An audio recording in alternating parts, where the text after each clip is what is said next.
ఇక ప్రాణమే దగ్గరవుతుంటే తెలియని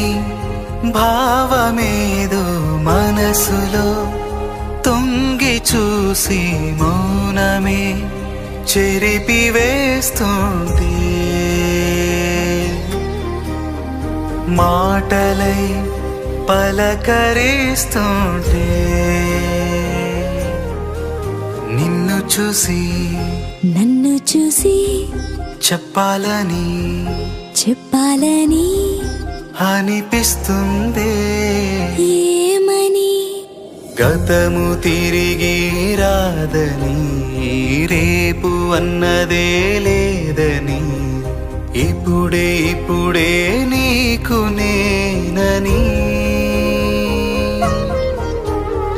గతము తిరిగి